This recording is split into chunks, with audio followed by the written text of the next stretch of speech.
goes on and on and on. It's magnetic, it's prophetic, it's got stories being told. Hey, welcome back to the Jesus Magnet podcast. I'm your host Joel, and I've got my wonderful wife Laura here with me, and we are on the road. We have made it to Nelson in New Zealand, and joined today we have Abigail Smithies. Am I saying that right? Smithies. Yeah, Smithies. Awesome. And Abigail, you're here at Youth Venture in Nelson. Do you want to tell us a little bit about Youth Venture? So Youth Venture is a trust that started working with at-risk youth. They'd come out here and participate in mentoring programs and get out on the farm digging holes, basically, which is a great outlet for youth. And then just recently, the main guy that was living here, Des, and running it, he's moved into town, and Matt has moved on site and taken over. And it's going in a slightly different direction now. We're aiming towards raising families in faith, but still very much working with youth and young adults as well as families. Oh, cool. That's super cool. I really like that. And you're like full-time on site. Well, not full-time doing it. You work at a medical centre doing the reception there as well? Yes, I do 13 to 15 hours a week as a medical receptionist from home, which is so nice.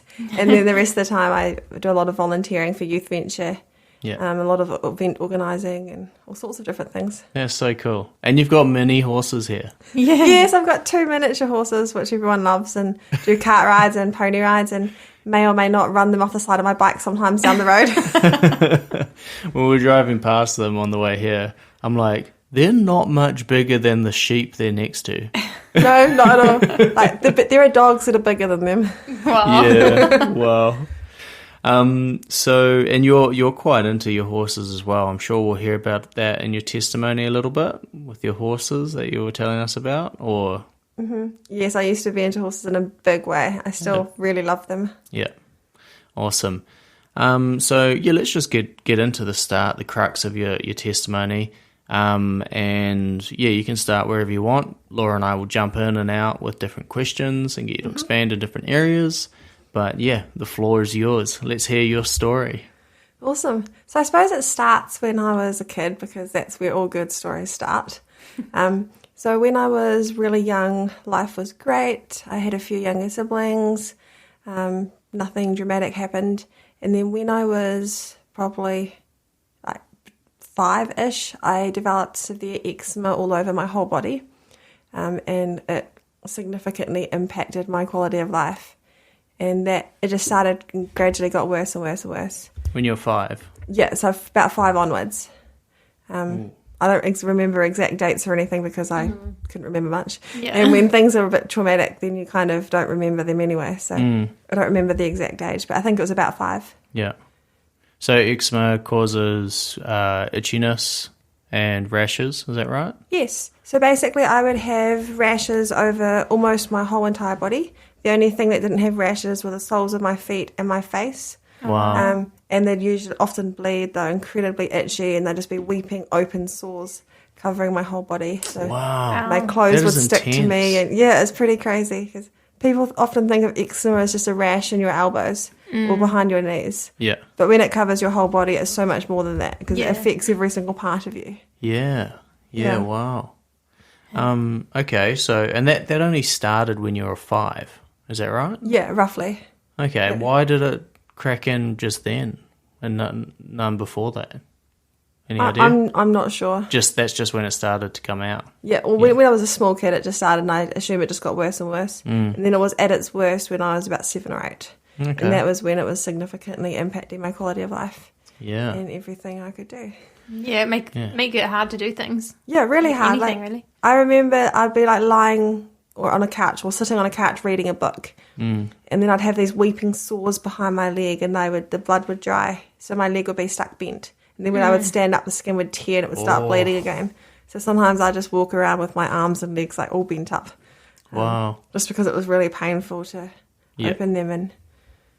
Yeah, that's pretty hardcore eczema. Yeah. Actually, we have had one friend, haven't we, Laura, Izzy, They had yep, really bad pretty bad. eczema as well. So have you been healed from that? Yes, throughout? I've been completely healed from that. Amen. And the doctor at the hospital said it was a miracle because it got so bad. At one point, I spent a whole week in hospital, just massive steroids, antibiotics, bandages over my whole body, just to try and get it under control. And it would improve, and then it would rebound again, worse than before. And at the end, the only treatment the doctor could offer, the dermatologist at the hospital could offer, was chemotherapy. Wow. That was just Seriously? eczema is your immune system attacking itself. Because the skin is one of your body's biggest organs. So chemotherapy wipes out your immune system. So they're like, if we do this is going to fix the eczema. But it's also going to be terrible for the rest of my health, terrible for my body, and increase my risks of getting cancer dramatically. So mum and dad were like, we can't do this. Like, we can't put our kid that doesn't have cancer through chemotherapy. So they basically prayed, and they're like, God, you just like have to, you need to do something because we just can't get going like this. Wow. And yeah, it was pretty crazy. Man, and was it like a quick healing, or did it take some time, or how did that I've happen? been prayed for years. Yeah. People have been praying for me for years. I've been to all sorts of different events and been anointed with oil, and pastors and elders laying on of hands. And you're still a little kid at this point as a 7 or 8 year old. No, so this is a few years later. This is probably 10 or 11. Okay. But it had been really bad for years and years. And so I've been prayed for heaps of times, and nothing had ever worked, and it just never really. But we kept praying, and it sounds weird, but I always had so much faith. But I think when you're a kid, you're kind of just like, well, of course God will heal me, just not today. Yeah. Which is, I look back at it now and I'm like, wow, how did I think that God was still going to heal me? Because I was just like, every day just sucked so much. But in the back of my head, I was like, one day. And then we were at this healing meeting for Western Carrier, who's since passed away. But he used to travel around New Zealand doing healing meetings. And we were at his healing meeting. He prayed for me. Nothing happened, like every other time I've been prayed for. And then he put me on his prayer chain. And a couple of days later, I woke up and my skin was perfectly normal. Like, wow. Even all the scarring that the doctors had said would be permanent had just like completely gone. Whoa. Really? Which is so crazy. Whoa. And the funniest thing is I didn't even notice I'd been healed. Because when you have normal skin, you don't notice you have skin. Yeah, It's just true. it's just part of you. It's just your skin. Pain is something that creates notice. Yeah. And I would notice my skin because it was itchy all the time, or bleeding all the time, or weeping all the time. But when it was perfectly normal, I didn't even notice it. So how long did you go? 1 day, 2 days, 2 weeks? Mum would put cream on me every morning. Yeah. So I got out of bed and was going about my normal morning routine. And then Mum was putting cream on, and she's like, your skin's fine. We're like, what? Yeah. Wow. And you're, what, do you say 10 or 11? Yeah, so I had really bad eczema for 7 years. Yeah. So whatever 7 plus 5 is however 12. old I was. Yeah. About there. Man, Yeah. that's awesome. It's so crazy. That's a really, really cool, just instant testimony. I love the childlike faith in that. Yeah. Yeah. All of that. Yeah. Very cool. What did the doctor say? The doctor said it was a miracle. The dermatologist at the hospital was like, we can't really explain this, but it's a miracle. That's awesome. Which is the coolest part. That is so neat. And I just really want to bring this up. I don't know if you're probably going to talk about it, but if anybody listening has seen the movie Cheaper by a Dozen, which is a movie with there's parents and they've got 12 kids. Abigail is the oldest of a dozen kids. That's amazing. It's very noisy, but it's lots of fun. There's always someone to play with, or there's always someone to annoy. Yeah, that is awesome. It's good fun. So what was life growing up with, I mean, you must have always had a younger sibling on the way, pretty much. It was quite difficult actually in a way because I was the oldest one, so I would need to help Mum a lot because Mum had 6 children aged 8 and under or something crazy like that. But I was really sick and I wasn't able to, so my younger siblings had to pick up a lot of slack.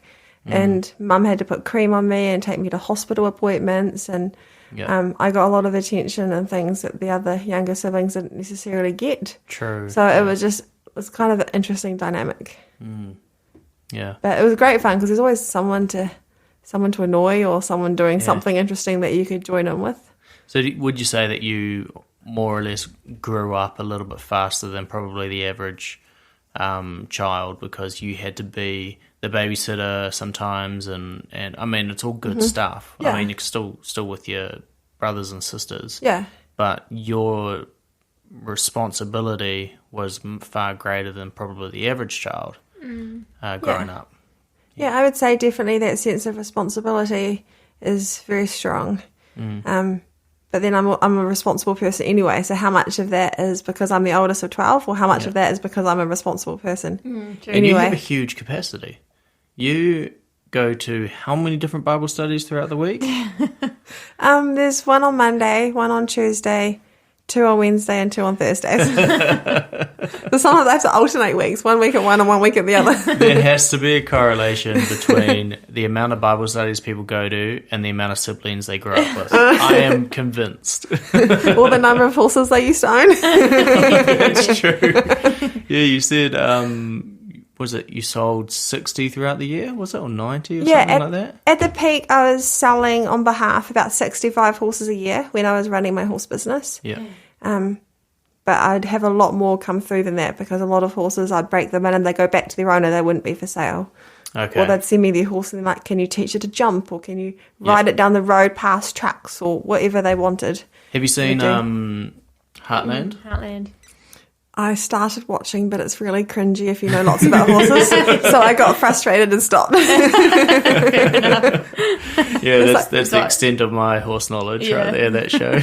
It's like I was watching The Man from Snowy River, or it might not have been that one, another movie, and there was this herd of wild horses galloping through the snow, and they all had shoes on. True. This herd of wild horses had shoes on. Oh, awesome. Wasn't like stilettos or anything, eh? No, just normal metal shoes. All right, so let's go back to our story in Christchurch. You've been totally healed from this horrible skin rash, eczema. Yeah. And obviously that's stumped the doctors, but you carried on with life. You will be at high school around this point, starting to go into high school. What happened after that? So I was homeschooled the whole way through. Okay. Which is probably amazing, because I don't think I would have coped at school, because my health was just so bad. I don't think I could have coped at school. So it was amazing that I was homeschooled, and it opened up a lot of opportunities. So when I was really sick with eczema, I was so unwell, the doctors gave me a year at riding for disabled, because my eczema was so bad it counted as a disability. Wow. And that was like such a provision from God, because that was like, this horse riding once a week was just like the one thing in my week that I looked forward to. I literally, the only light in my week was horse riding. So I did that for a year. And then at the end of the year, you have to go back on a waiting list for another year. Oh, wow. And what they do at RDA is a lot of exercises, and not so much riding lessons, but more horse therapy and exercises to get you moving your body and hanging out with the horses, which wasn't, I felt like if I was on the waiting list for another year and then went back, it would have potentially been boring and taking up the space from someone that really needed it, when it was amazing at the time and it was the only light in my week. But so we started praying for some more horse riding opportunities, and then we're at church on Christmas Eve, and this lady in front of us, who we hadn't met before, I don't think, just turned around and said, "Which one of you likes horses?" And of course, there's me and all my siblings just lined up on the road behind her, and everyone's like, "Abby likes horses." And it turned out that she was keeping her horse at this place in Hillsville, just near our house. And the lady who owned the land had leased a pony for her grandchildren, who had then taken up football instead. So she had this pony with no one to ride it, and she was a dressage judge, and she taught at Pony Club, and she's a very good, very amazing horse person. So for the next 4 years, she let me ride this pony. So I'd go around once a week, and she'd give me riding lessons, and we'd go down the road. I took him to some shows. Wow. And it was just amazing blessing from God. Yeah. where riding for disabled had finished, and he's like, okay, here's another horse riding opportunity. Yeah. And here's some real lessons with an amazing dressage Yeah. coach, or just an amazing horse person in general. Wow, what a blessing. So that's how I got into horses. What was her name? Did you want to give Yeah, her a her shout out? Her name's Judith, and she's amazing. Yeah, well, thank you, Judith. You know, it just goes so far when you can do that for somebody else, eh? Yeah. And you sometimes actually don't know if you're that answer to prayer at that moment. So, Judith, well done for, you know, being obedient and being the answer to prayer. It's pretty cool. Yeah, it's amazing. God just works everything out, and he just cares about all the details, doesn't he? Yeah.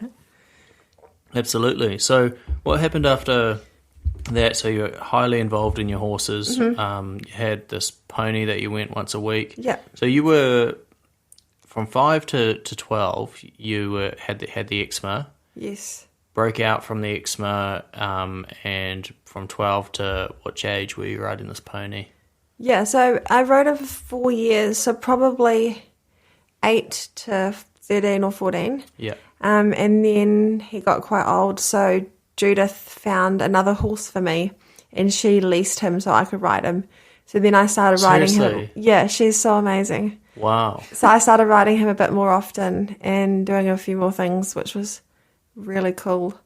And I also started studying for Cambridge exams, I think around 14 or 15, maybe 15. Okay. So instead of NCA, we did Cambridge exams. Right. And What's the difference in those? I think Cambridge exams is more internationally recognised. Okay. Yeah. Yeah. I don't really know much about NCA because I have no experience with it. Me neither, because I never passed. Yeah. And also, like, all of us kids were really entrepreneurial, if that's the right word for it. Like, we'd always have little things going, and at one point in time, we were doing pet sitting. So we would look after people's pets when they would go on holiday. So we'd bike around the subdivisions where we lived in Preppleton and Christchurch and, you know, feed people's cats and take their dogs for walks. And It's actually a really good business, that. yes. Yeah. And I got there were some cats that we looked after. One of them needed a pill and one of them needed an injection. And they both hated it. So I'm now excellent at diplomatically shoving pills down cats' throats. Oh, wow. But there was one guy we looked after. He had some horses. He had a couple of old brood mares just sitting in a paddock, and he used to train racehorses. But he just had some brood mares sitting in a paddock, and he'd often go away for work. And he was like, I think he was like 8 kilometres from my house. So I'd bike out there twice a day, rain, hail, or shine, and feed these horses for him. And then one day he came back and he sold his property, he put it on the market, and he rang up my parents and tried to give me one of his horses. Oh, really? Yeah. Wow. And she was an 11-year-old ex-racehorse, and she'd never had a rider on her back. And I'm lucky my parents knew nothing about horses, or they would have never agreed to it, because I had been riding very quiet old horses for years and had no experience with racehorses that had never been ridden by a rider. It had only pulled a cart. Wow. So it was a harness racer. Yeah. But my parents said, if you find somewhere to keep it and you can pay for it yourself, you can have this horse. So I think I was 14 when I got given that horse. Her name's Millie, and she's the best thing in my life. Do you still have her? No, I don't. She's passed away now because she was 11 when I got her at 14. True. But I had her for the whole rest of her life. Yeah. And broke her in myself, which was At 14. yes. Oh my gosh. Having literally no clue what I was doing. And I look back now at things I did with her, and I'm like, how did I not die? But God is good. And luckily this horse was 11 and had been a racehorse, so she was probably like, this is a crazy person, and just went along with it. Man. Like, I'd only been on her back like twice before, and I was like galloping her around the racetrack with no one else around at 14. Jeez. Oh, that's awesome. I just was reminded now, I can't believe it took me this long to think of her, but we had this person on our podcast, Jo Preby, and she was really into horses too, and travelled from Canada to Mexico on horseback. Took her 8.5 months. That's amazing. Yeah. So, you know, you should try that out one day. She did it when she was about early 30s, I think. Wow. Yeah. Yeah. That sounds like an adventure. Two horses. Yeah. One for her luggage. Yeah. Pretty neat though. That's so cool. She's on the podcast. Anyone listening, you can check out that episode, Joe Preby. But yeah, so how did that impact your social life much with having horses? Did you get to meet different horse people and all ride together? Because you said you were riding solo around the track a lot. But did you go into a horse club? So the place where I kept my horse had no other horses on the property. And pony club was awkward because it was always on a Sunday. And Mum and Dad were always like, church is the priority. And we're not just... I was like, we can go to church at 9. And they're like, no, we're not moving God out of the way for our lives. Like, you know, there'll be other shows on Saturday or other opportunities will come up. Yeah. So it's really important for them to go to church every Sunday.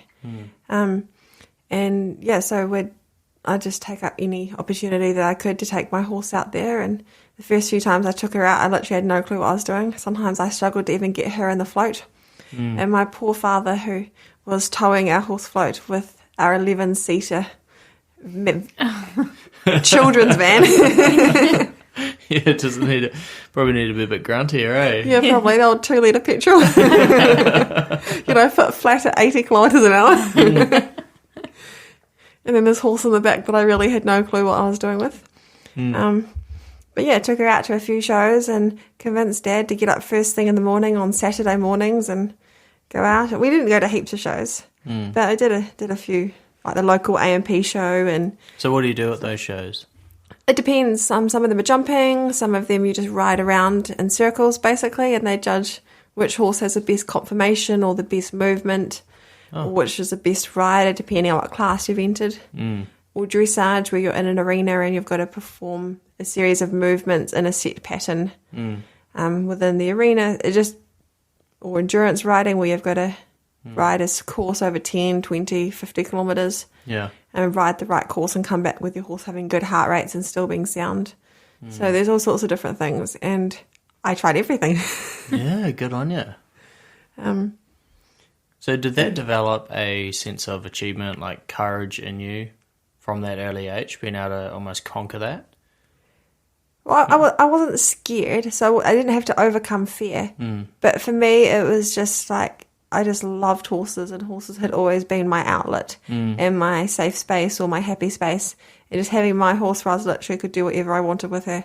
Yeah. So I just try things and usually be terrible at them. I turned up to an AMP show and they're really fancy, and people normally have all sorts of gear and equipment, and you know, there's a right way and a wrong way to do things. I did everything the wrong way. Like I was trying to pay for my horse myself at 14, so I literally made my own saddle blanket from old towels that Mum had that I sewed together on a sewing machine, and the sewing machine didn't really like sewing through multiple towels and stuffing. And then I used the same saddle blanket at the AMP shows, you know, like that's just not how you do things. But I love that. You remind me of my dad a little bit. He had horses growing up, and he just was bareback. Oh, yes. Yeah. I did that too for a while, but until I found a saddle. Yeah. The reason I ask about the confidence is because I used to teach drums as a drum teacher, and many of the kids that I ended up bringing through the lessons, they were normally very shy kids or things like that, and their parents just wanted them to try something. And I always do the lessons for free the first one or two times. And to watch them conquer something, now they can play something well, it created a confidence in them that they never had before. Yes. So I was wondering was it something similar to that when you started getting good at with your horses and riding them and going around the shows and things like that? Did that build that confidence as a young girl? Yeah, for sure. It was definitely very much like I'm good at this thing. I enjoy this thing. My horse loves me. Like, you know, it's a great feeling when you turn up at your horse paddock and the horse sees your vehicle or sees your bike and comes running over or, you know, nickers out to you. It's just like, oh, my horse loves me. Yeah, that's awesome. And I think I hadn't done a lot of sport. Like, we were quite an active family. We're always out doing different homeschool events and different sporting events and things.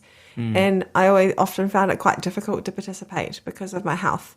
So I've tried a lot of different things, but I've never been as good at them as a lot of my siblings that did them regularly. So I think horses was something where I was like, okay, I can commit to this. I'm good at this.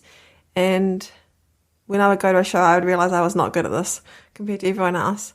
But I was only judging myself based on how far I'd come with my horse. You know, when I got my horse, she'd never been ridden. You know, so now I could give my siblings rides on her, sort of thing. So that was really cool. That's awesome. Yeah, comparing yourself to other people is not always wise. No, it's a trap, isn't it? Because you, if anybody's listening, you can compare yourself to. There's always someone better at you at everything that you can do possibly. Yeah. And the thing is, we compare our best with we compare our worst with someone else's best. Yeah, and that's not fair. Not fair on us or on them. Absolutely, because they have things they're terrible at, or you know, you see people riding their horses around at shows, looking all glamorous, and then. You know, sometimes they got bucked off 3 days in a row beforehand, or, you know, their horse put a foot through the fence and it's just come back from an injury. Like, there's all sorts of things. With horses, it's never as glamorous as it looks. Yeah, true. So, obviously, that brought you into working with horses as an actual profession. Yeah, so I had this one horse, Millie, and started taking her to some shows, and I'd give my siblings and friends rides on her. And then I was like, well, she's probably just really lonely, living in a paddock on her own. And I had friends that would have younger siblings. And I'm like, oh, she's quite a big horse. And it's not really fun to put, you know, tiny children on a big horse. So I was like, I think I need another horse. So I thought I'd look for something small, like a normal, just like a nice Welsh pony or something. So I was looking on Trade Me. And then there were these 2 miniature horses that I saw. And they're a lot smaller than I was looking at. And there were 2 of them, not 1. But I looked at them, and I don't really remember how it happened, but I just looked at them and something clicked. And I said to Mum, they're on Trade Me for, I don't know, I can't remember the price, but they're on Trade Me for a decent price. And I said to Mum, I'm going to ring up and ask if she'll give them to me. And Mum's like, don't do that. Mum's like, you can't do that. And I was like, I think God wants me to have these horses. So I rang up the lady and I explained the situation and the home I could offer. And she said, no, I do want to sell them. And I'm like, okay. And then the next morning, she rang back and she's like, I couldn't sleep all night long and I want you to have these ponies. So she gave them to me for free. I took them on lease. So they still belonged to her, but they're in my possession. I could do whatever I wanted with them, cover the cost of looking after them. And that's Bella and Ruby, the 2 miniatures you saw right there. I've still got them now. Yeah. Wow. So they were 2 years old when I got them. And the lady had really big, I think they were Alsatian dogs or husky dogs, and they were chasing the ponies. So that's why she needed to rehome the ponies. So they came to live with me, and they've just been amazing. And yeah, a few years later, I did buy them. But it was just amazing how God just, again, works everything out. Yeah. And my mum just had a heart attack when I was ringing this stranger off Trade Me to tell her to give me her horses. Give me, yeah. Might try that with my next real estate agent and see how that goes. Yeah. I think you should give me this house. God wants me to have this house. That's really cool. Actually, to be fair, I say that now, but we've had people that have had houses given to them. Actually, the last guy that we had on the podcast had a house given to him. That's amazing. His name was John Bruce. John Bruce. Yeah, John had a house given to him, which is pretty cool. Okay, yeah. So what ended up happening with your? I know you've got these mini ponies with us here, but yeah, there's a lot of time in between then and now. Yeah. So then I had Millie, and then there's 2 little miniature horses, Bella and Ruby. So I kind of accidentally. You say mini? Miniature horses. No, what are the names? Oh, so the big one's called Millie. Oh, Millie. I thought you called her Minnie. I was the like, mini horse. That's a little bit mean. No, so the big one, Millie, she's my first horse. And then the next 2, Bella and Ruby, they're the miniature horses. Oh, okay. Right. And so then I had 3 horses, and I accidentally started a riding school. Oh. Accidentally started. Because I had to figure out a way to pay for these horses. And I'd have lots of friends that would be like, oh, I'd love to come ride your horse. And I'm like, sure, come ride my horse, and just, $10 for a hay bale sort of thing. Yeah. And then I'd watch them ride, and I'd usually give them some hints, and it just developed from there. And it wasn't long before I had, I don't know, probably 10 students coming every week Yeah. to ride Millie and to work with the miniature horses. Entrepreneurial spirit really is in your blood with your family then. Yes, it's very strong in my family. That's cool. So how old were you when you started this? About 15. 15, yeah. 15-ish. And yeah, some things were a bit sketchy here and there because I didn't really know much, but the people enjoyed coming out and riding my horses, and the horses enjoyed the people coming out to ride them, and All the attention and all that. it was a way to pay for them. And then I just started acquiring extra horses, usually by accident. Like, I never went out looking for horses. They just came. I don't know, they fell out of the sky. The next horse that I got, his name is Colby. And somehow or other, I ended up having him for some training. And the lady said, look, I'm just going to give him to you. So then I had another horse. Wow. And it just grew from there. So when I was 15, I was doing Cambridge exams part-time, and then I was doing my business part-time. So I'd get up early in the morning, get all my schoolwork done, and then I'd go out and play with horses all afternoon. And that was a great lifestyle, and it was really cool that I was homeschooled, because if I was at school and I didn't get back till 3:30 or 4:30 off a bus, in winter it's dark, and I wouldn't have been able to put all this time into the horses. Wow. So as a Christian, did you was with your horses a place that you would be able to reminisce with God as well and all that? Yeah, for sure. I felt like horses brought me closer to God. It sounds kind of weird, but a lot of people say that being out in nature or being around animals brings people closer to God. Yeah. No, I believe that. Yeah. You know, you know how everyone has their prayer closet. Yes. Mine's just going for a walk. It can be anywhere, just nobody around me, and that's my prayer closet. Yes. I don't even care if I'm praying in tongues in the middle of town and I've got these strangers around me. Yeah. That's my prayer closet. I'll go do that. Yeah. And just, you know, everybody's a little bit different, but that's really cool that often your passion that God gave you is where you connect with God. He wants to work with you in those passions, those desires of your heart. Yeah. Yeah. He's put those desires on your heart for a reason. Like, it's not there for no reason. Yeah. And I guess in a way it brought me closer to God too, because I didn't really know what I was doing. So if my horse started developing a problem or being naughty or misbehaving, I didn't know what to do with it, I'd be like, God, I don't know what to do with this horse. That you don't know. And then something would also, you know, I'd see a YouTube video, or some trainer would be coming to the area and I'd go have a lesson with her. Or, you know, like, God would always bring something along and I'd be like, oh, that's how you fix this. That's amazing. This is what I need to do for this situation. I really like that, because you didn't just, you know, you're like, Lord, what do I do? And he didn't just fix the horse for you. He showed you how to do it. Yes. Or he put people in my life or showed me tools so that Yeah. I could fix a horse myself. Yeah. Which is basically how I started a horse training business later. Yeah. Where people would send me horses from all over the South Island, really, to train and break in and whatever else. I really like that key to that, when you pray for something and then God answers you, normally a lot of the time it's in a teaching. So he'll teach you how to do something. And it's like a fat person praying to be thin. Yeah. And never decides the Lord saying, you know, go to the gym or go for a walk or something like that. They're just hoping that the Lord will make them thin one day. Yeah, gotta do something. And the other thing is, too, if you're not getting an answer, maybe you're asking the wrong question. Or maybe Like- it's no. Yeah, but like with horses, a lot of it's the wrong question. So, you know, if I'm saying, why is my horse being naughty, or why does my horse hate me, or whatever, that's completely the wrong question. I need to look at, have I set the horse up? Does the horse know the answer to this question? You know, what am I projecting onto this horse? Yeah. What are my expectations that aren't fair to this horse? You know, so a lot of it is just asking the right question. And then God brings the right people along to answer that question once you've found the right question to ask. Yeah, That's really cool. that's good. That's really cool. So what happened after all this? So I finished my Cambridge exams, passed them, and then I did a year at the Tiwanonga in Christchurch, and I did a certificate in business management for my riding school. And then after that, I went and just did horses full time.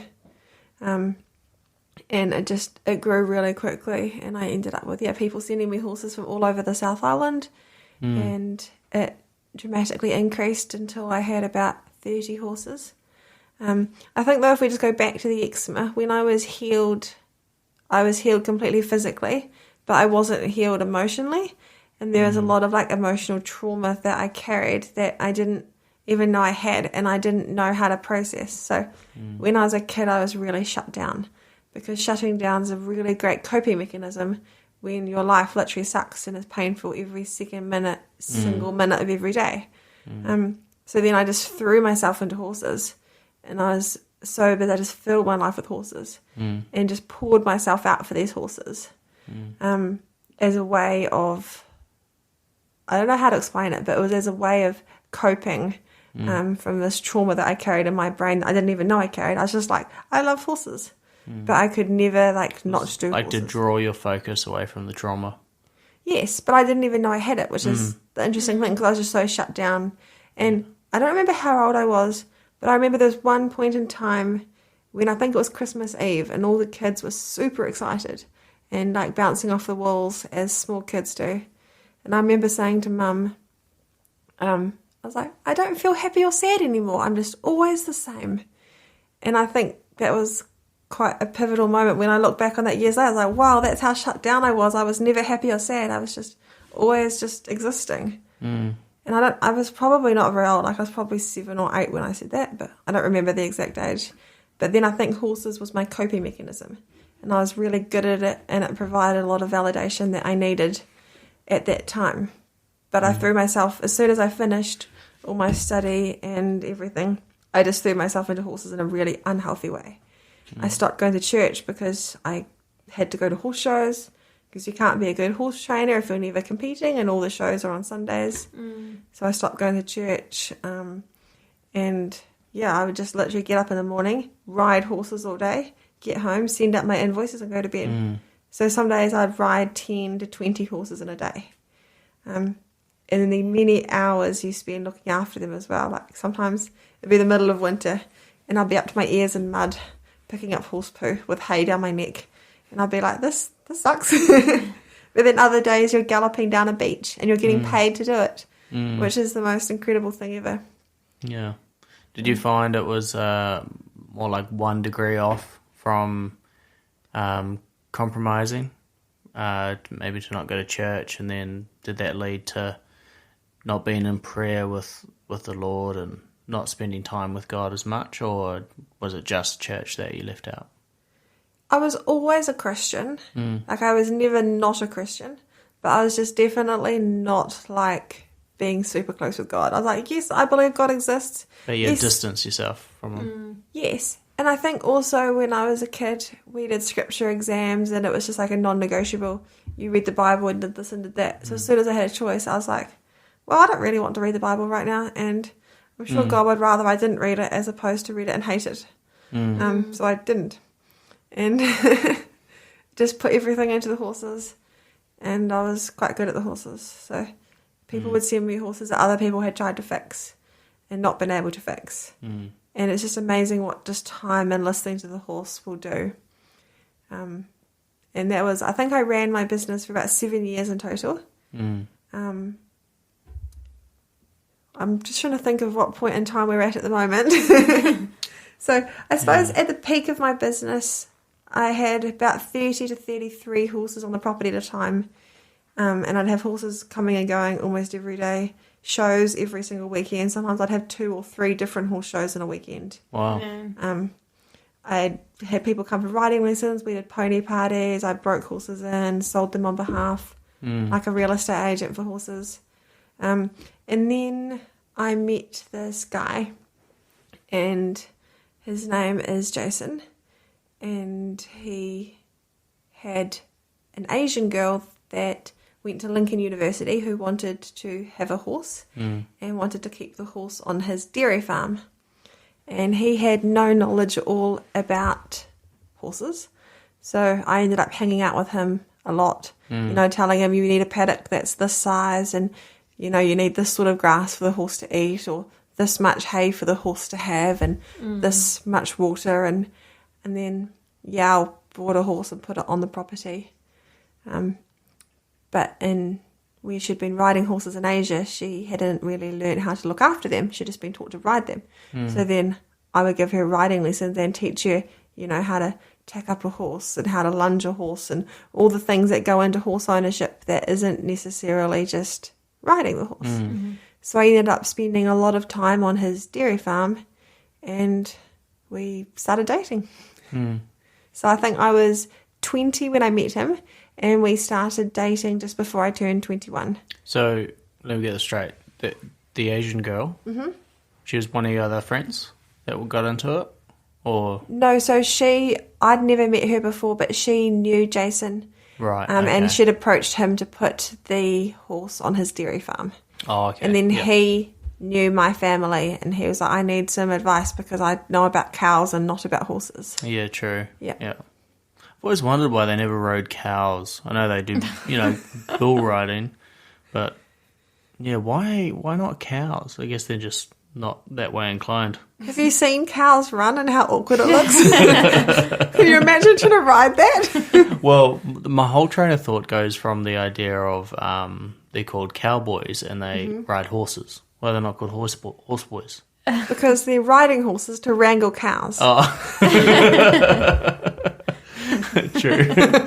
So if you wrangle horses and you're on a cow, then you'll be a horseboy.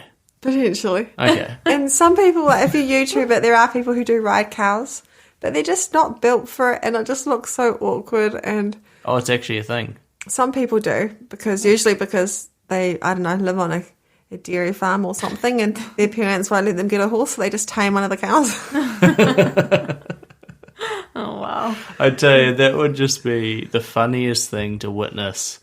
Just driving down the road and you see this person sitting on a cow, walking down the road on their cow. It would just, it'd be a good sight, wouldn't it? Don't know about good. It'd be a very interesting sight, that's for sure. Yeah. But horses just, I don't know, there's something about horses and how they move and what they like to ride that riding a cow is just definitely not the same. Horses are just so athletic and powerful, and cows are not athletic. No, yeah. Yeah, they're sort of like the fat counterpart. The short-legged part. So, all right, so you started dating Jason, was it? Yeah, I started dating Jason, and then we went on a missions trip to China. So two of my sisters had earlier been to China on a Was it similar with a trip. particular organisation or your church or? Yeah, it was with a guy called Murray. So he would take groups of people over to Asia for trips, and we would do exchanges. So we'd go into universities and talk about New Zealand culture, and they'd tell us about their culture. So we'd go into the English-speaking classes in universities. So I had my 21st birthday in Beijing, Wow. Cool. which was really cool. So we were over there for 3 weeks, and then came back. And so we started dating just before we went to China, and then we came back, and I dated him for about 2 years in total. And I ended up moving some of my horses. Actually, I ended up moving my whole horse business onto his dairy farm because it wasn't as muddy, and you could ride to the river, and it was just a much better situation. Yeah. So I must have been, 22, and I saw an advertisement for a dressage academy where they'd wanted to improve dressage in New Zealand, and remove barriers like cost and education that would normally stop people from being a high performing athlete. So they would find people that they thought were good horse riders. They would give them a high quality warm blood to train, and then Braggs, who runs it, she's an amazing horse person, an amazing dressage rider, and a great trainer. So she'd give me lessons every day. So I sent an application in, and they accepted it straight away. I went out and did a test ride. So then I went to the Dressage Academy. So I scaled my business back. So I would go to the Dressage Academy in the morning, and I would run my business in the afternoon, and then I'd hang out with my boyfriend in the evening. So it was a really full-on life, and I still wasn't really going to church and loosely identifying as a Christian. I lived in a caravan on the dairy farm with my horses, right next door to the house my boyfriend lived in. And yeah, it was a very busy life. I remember sometimes I'd get up and help with the morning milking. Then I'd go out to feed my horses. Then I'd be at the dressage academy by 8 a.m, ride all morning at the dressage academy, come back, ride my horses all afternoon, and sometimes jump in with the evening milking again. Oh my Oh, gosh. wow. Full on. I quite liked milking though. Yeah. It's good. But again, I think I was just so busy because I could just never stop because I had this unresolved trauma that I didn't even know I had. And because I was so shut down, I didn't realize what a normal relationship was supposed to look like. And I never felt like I had the option to say no if things happened that I wasn't comfortable with. So it ended up being quite a traumatic relationship. And I think I was set up for it because of the eczema, and the emotional trauma from having that just carried over. So was your partner at the time, Jason, was he a Christian? He was a Christian when I started dating him. Yep. And I don't think he would identify as a Christian when I broke up with him. Okay. So he slowly started to change throughout the relationship and turn Yeah. away from the Lord, and that actually reflected. Was the early dating of him, was he one person, and then when you broke up, he was a different person? So Pretty much. yeah. And I guess when I first started dating him, I didn't really know him.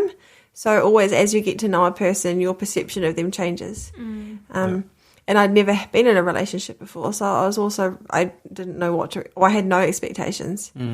But I think he'd been quite hurt by the church, which is really sad, and it was just really difficult for him to get over that. Okay. Yeah, so I dated him for 2 years. So how old I was? I must have been 23. And I was milking cows sometimes, dating Jason, running my horse business at the dressage academy, competing in horse shows. And then I got really sick. Like, I couldn't get out of bed without fainting for 2 months. Oh, wow. And I've never experienced anything like it in my whole entire life. It was completely crazy. What was it? Just a burnout? Well, I think I got a virus. I was burnt out on top of that. All the emotional stuff had just hit me. And then I've also got some health conditions that have been diagnosed now that we didn't know I had. So they all just went together in, I guess, a perfect storm, if you like. So for 2 months I was in bed, couldn't get out of bed without basically fainting. I spent New Year's in hospital. Wow. Because my parents called the ambulance because I literally couldn't sit up or walk or anything. I just pass out. I passed out in front of the ambulance people. I passed out in front of the doc. Like, my dad took me to the doctor before we called the ambulance. Dad took me to the doctor, and I passed out at the reception desk in front of all the patients waiting to see doctors. It was so dramatic. Wow. And so I was stuck in bed. I had to start paying people to look after my horses because I couldn't do them. I stopped the academy. I was like, I'm really sick. And they were like, just take a break. We'll just see how we go. And I was just in bed really sick. And then I started having some dreams. And I feel like these were definitely dreams from God. And in these dreams, I was experiencing events that happened to me in my life. But I was experiencing them with the emotion that I never felt at the time because I was so shut down. Okay. If that makes sense. So I'd have this, it wasn't like a nightmare, but it was terrifying because it's a lot of emotion to experience when you're not used to feeling emotion. And I'd wake up and I could remember these dreams vividly, and I was like, oh my goodness, this happened to me and I'm terrified, or oh my goodness, this happened to me, and whatever emotion I felt. And that was when I realized that I was scared of Jason, and it was not a good relationship to be in. So I broke up with him. And yeah, I broke up with him, and then that was the end of that. Was there like a spiritual sense that it was not a right relationship, or was it very obvious in the physical? In what way? So sometimes you just have a bad feeling in your spirit, like in your gut, like I just probably shouldn't be here. I don't know what it is. I don't know what it is about this person, but I just feel off. or they're slapping you around, abusive language, that sort of thing?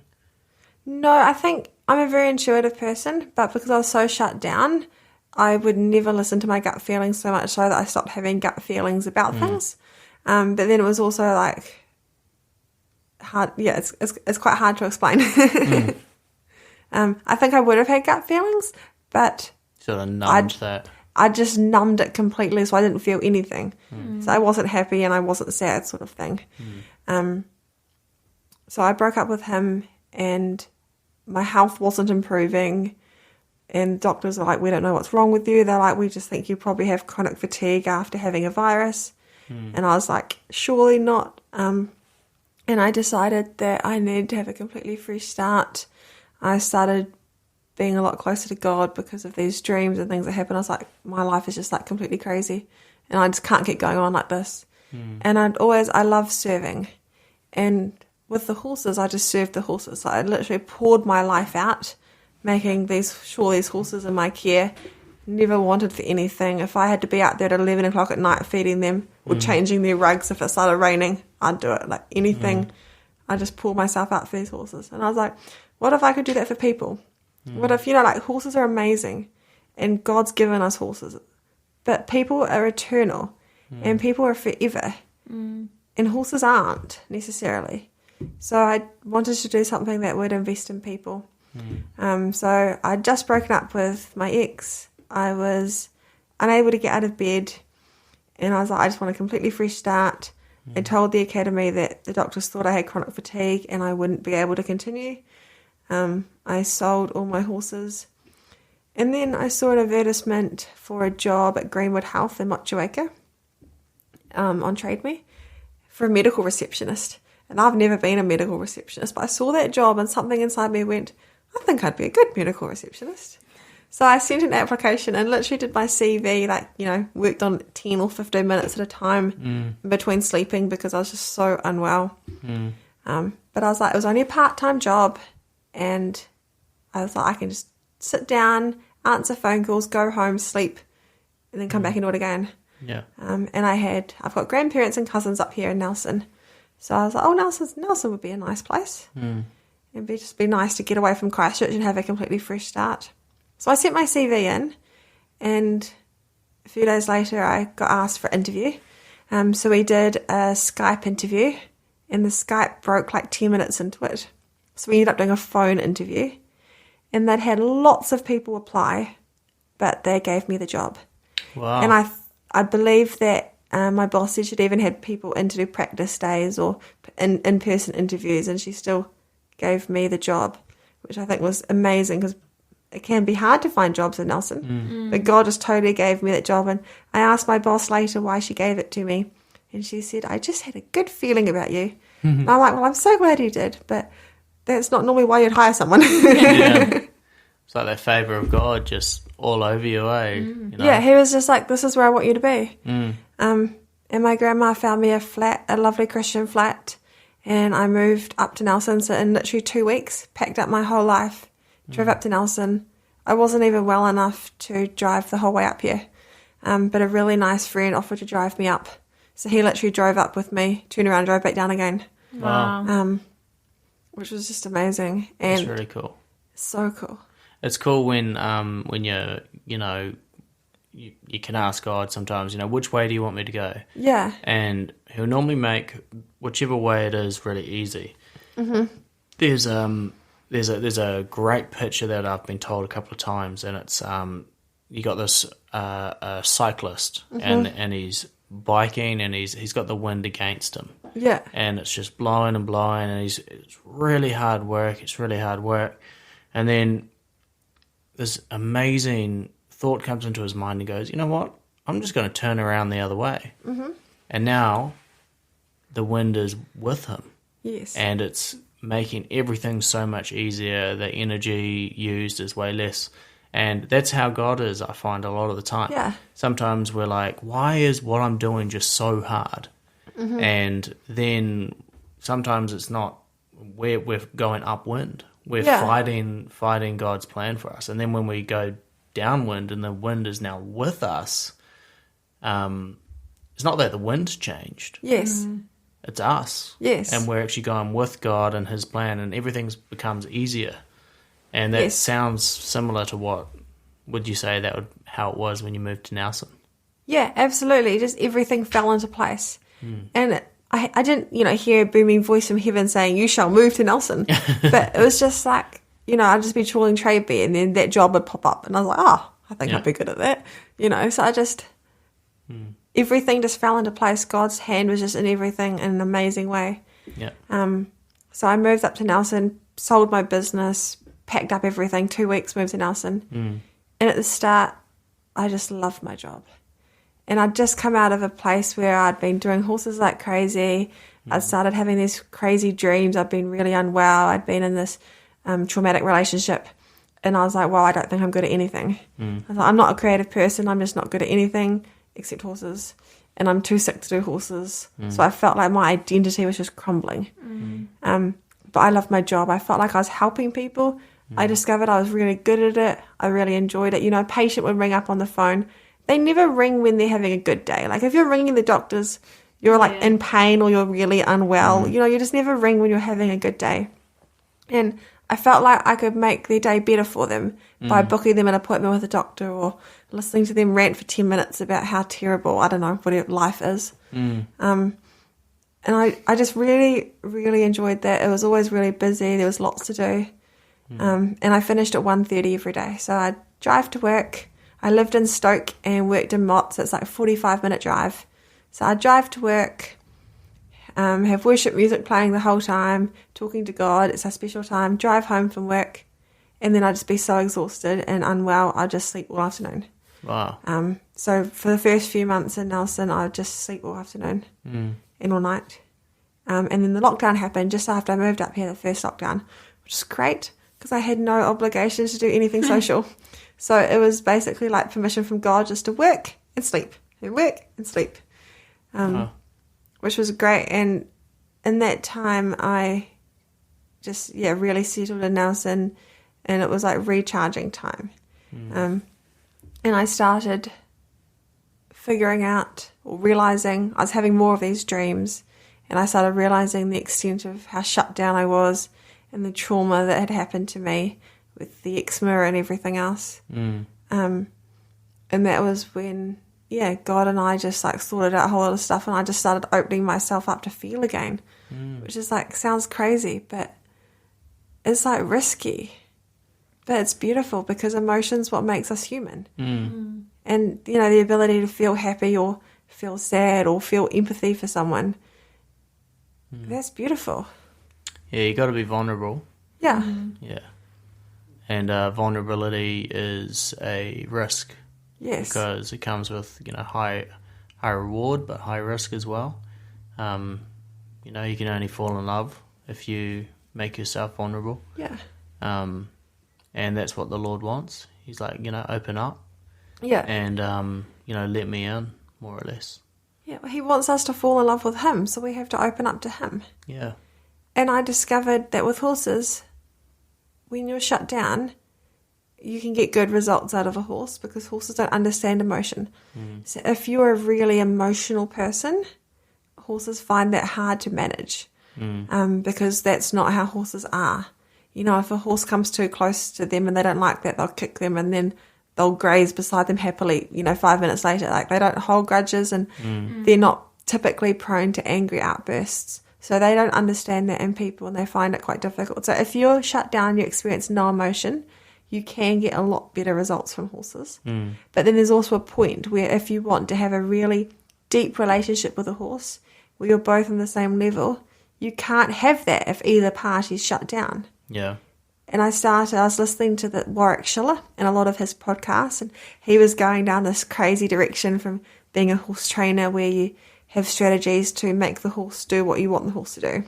And he completely changed around and was doing all these things so that the horse just wanted to be with him, and he was just listening to the horse and telling the horse that basically horses all want to, be seen, be heard, and feel felt. And if they feel that in the relationship, then they're going to be a much better horse to handle and just nicer for everyone. So I was listening to all of his podcasts, and everything he said applied to humans. And a lot of the people he had talking on his podcasts were psychologists and counselors and people that spent a lot of time studying the human brain and studying horses. And there's so many parallels between horses and humans. So it sounds crazy, but I'd literally drive to work and drive home from work listening to horse podcasts and healing inside. That's awesome. It's just crazy how God worked everything out, because I wasn't going to go and see a counsellor. Yeah. So he just sent me the counselling in the form of horse podcasts. Wow, yeah, he really uses anything. He will. He will use anything to get his point across. Yeah. He just meets you where you're at as well. Yeah. Like he understands that, if he puts a counsellor in your path, you're going to ignore him. Yeah. But you're going to pick up a horse podcast. Yes. I'll put a counsellor in that. She'll listen. That's brilliant. I like that. Yeah, it's so cool. And I did go see a counsellor later, and that was really helpful. But at that point in my life, I was like, I'm not going to see a counsellor. Yeah. So yeah, it was just me and God and work and lots and lots and lots of Warwick Schiller podcasts. That's awesome. Yeah. So is that pretty much caught us up to roughly where we are now? And you're serving with... Actually, that really amazes me how you said that you loved the lockdown. And then when we first met you, you go to like 15 different Bible studies throughout the week. And you're saying you just wanted to be away from people. Something's changed. So I think basically the word is Jesus. So the first few months I was up here, I was just living in a flat in Stoke and basically just existing and healing. Yeah. And then gradually I started to open up. And, little things like when I was a kid, I played piano. But as soon as I was allowed to stop, I did. And I was like, I hate piano. But then there was a piano in the flat I lived in. And so sometimes I just sit there and I just teach myself to read music again. And I was like, I'm not a creative person. I was like, I'm not musical at all. But I just sit at the piano. And then, after a while, I started writing songs. And it's really easy for me to write songs. And it's just... just words I have on my heart just flow, and I can now just sit at a piano and play. And I play many other instruments, and I would call myself a very musical person, a very creative person. Yeah. But I just started to open up, and just God worked in amazing ways. And yeah, so much has happened in a really short time since I moved to Nelson. Because I was just on this journey, and I started wanting to meet new people because I was new to the area. I started having a bit more energy. So I'd come home from work, sleep in the afternoon, and then go out for the evening. So I'd go out to different young adults' Bible studies. I'd go to the Monday group, and there'd be 10 or 15 young adults, and they'd be like, there's no young adults in Nelson. And then I'd go to the Tuesday group, and there'd be 10 or 15 young adults, and they'd say, there's no young adults in Nelson. But they were different people, and they wouldn't often intermingle. So in a very short period of time, I knew like maybe 50 or 60 young adults that hardly knew each other. And I was like, right, this is interesting. So then I was like, what if we organise young adults events that they can all come to? It doesn't matter if you go to the Anglican church or the Baptist church or no church at all. You can just come along and we can just praise God together, network, build his kingdom. And some people have been quite influential, been Matt and Tim. So Matt lives here, and you guys would have met Tim as well on Sunday. Yeah. So I used to flat with Tim, and we'd often chat for ages and ages and ages because he loves talking. And Matt and Tim always wanted to do an evening service, but they love talking about things. And after a while, I'm a doer, and I love organising events. Like I used to organise horse shows with hundreds of horses attending. So they talked about it. I was like, right, I'm going to do it. So I made it happen, and I guess from there it's just snowballed. And now I try every single minute of my life, I try and invest into raising people up and building people up. So I work part-time as a medical receptionist. Because of COVID, I'm working from home. That's another whole story.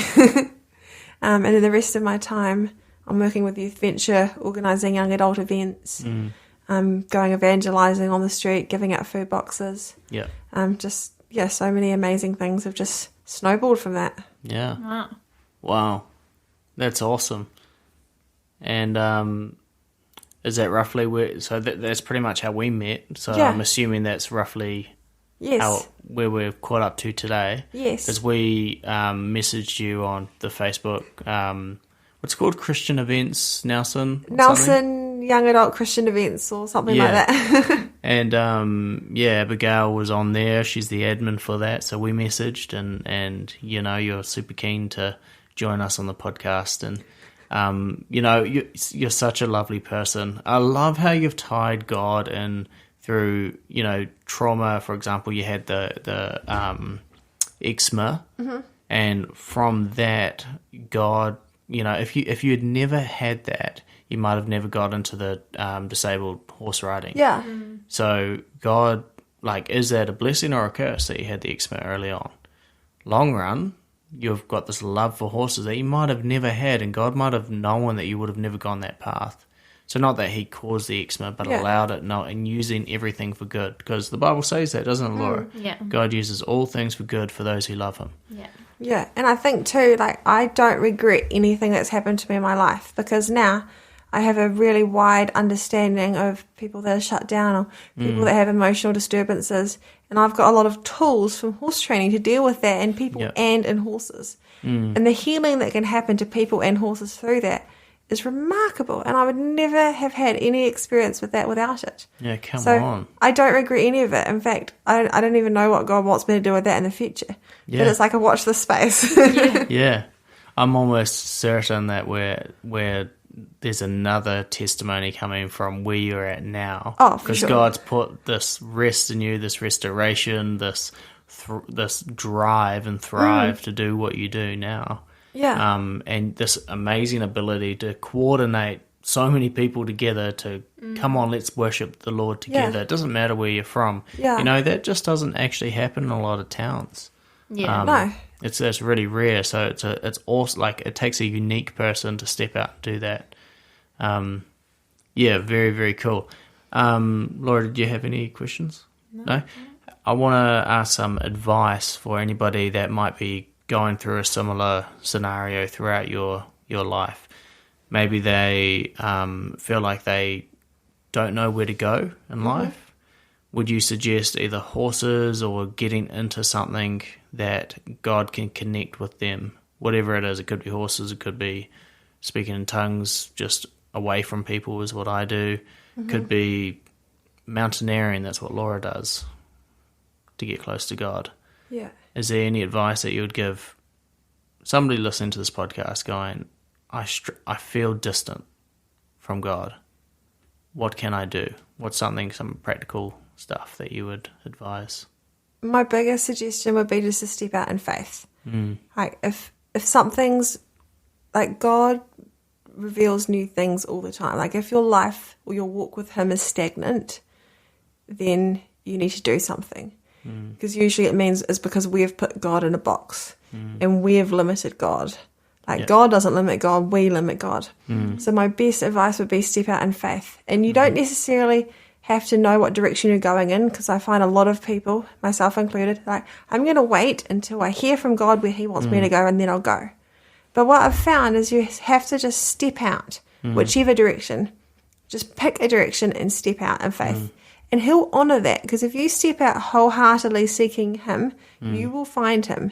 And he will very quickly redirect you if you're in the wrong direction. But I find that usually if you're willing to step out in faith and you just start stepping out, you're usually in the right direction. God can only move he can only steer a moving ship. Yeah, that's so true. So my biggest advice would just be, just step out, just take a risk. Yeah. Because you normally find out pretty quick if you're going the wrong way. Yeah. But if you stand and wait. He'll redirect you if you're going the wrong way. But if you're wholeheartedly seeking him and you step out, he won't let you fall. Yeah. And he will redirect you if you go the wrong direction. I love that. And it just builds faith. Faith actually builds faith. Absolutely. Yeah. It's a muscle you've got to practice using. Oh, I like that. Faith the muscle. Awesome. Cool. So we'll finish there. Yep. Yeah. Hey, thank you for joining us on the Jesus Magnet podcast. You're an amazing person. And, thank you for listening, for all those people listening on the podcast. I hope that this podcast helped, connect you with God, and stay with us for more episodes on the Jesus Magnet podcast. And we'll see you next time. Find us on Facebook and Instagram, and join the community, join the Jesus Magnet Coffee Club if you want to support us. But have a wonderful day, and we'll see you next time on the Jesus Magnet podcast.